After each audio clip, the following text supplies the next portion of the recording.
Yaël, Ossowski. He joins me here at 6:09, now 6:10. He is the Deputy Director of the Consumer Choice Center, and there was a recent piece that was put out that you did, Yaël. First of all, good morning. Thanks for joining us here in the morning show.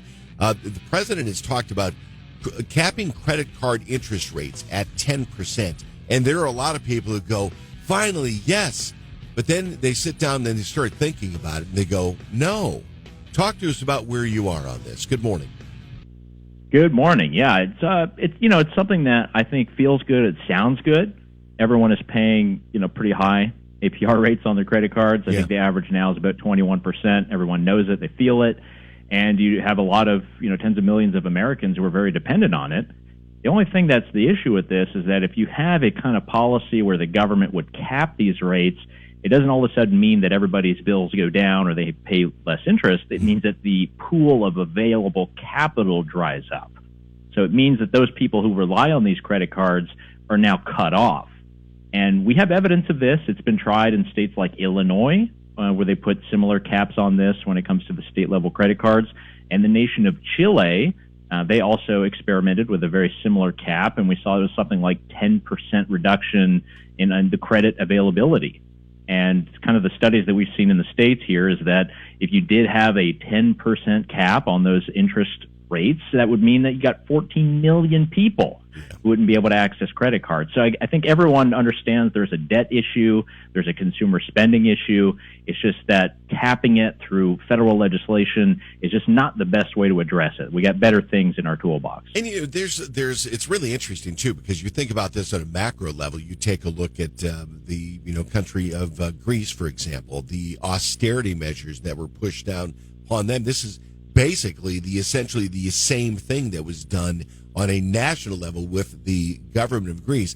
Things did not work out well over there. You're talking about individuals and families who would not have access to credit, and that really can shock the market, number one, but it also can really almost tear society apart. So, Yaël, what are some of the other ways that you suggest we handle this? We definitely need to have a lot more transparency on just any of the credit limits and the interest rates and what they actually mean. Everyone kind of sees it on their bill, exactly what balance is subject to that interest rate. I think a lot more clarity and transparency on that would be good. I think generally expanding financial literacy. That's why that we've had just so many issues with financial literacy in our country and the education system generally, and we haven't really had that integrated into our high school curricula and our middle school curricula. We just haven't had it in a very long time, and I think people are poorly served by that. We definitely need to have much more of these personalized repayment plans. I think consumers just need to be more aware. Banks and credit card companies are willing to work with you. You can just contact them using the thing. There's all kinds of different plans that are available there. You can actually use these, and I think these should be promoted a lot more, because it is true that sometimes people do get caught in a debt spiral.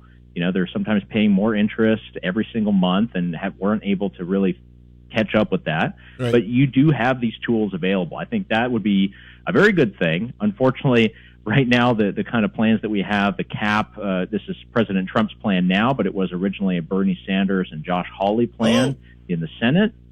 This is a bill they introduced last year. Trump kind of ripped it. I understand the president wants to do something for affordability. This is just kind of the wrong measure at the wrong time. You can find out more at consumerchoicecenter.org, where Yaël Ossowski is the deputy director. Hey, Yaël, thanks for getting up early with my morning show listeners today and explaining this. Makes a lot more sense now. Thank you. Thank you, Doug. All the best to you.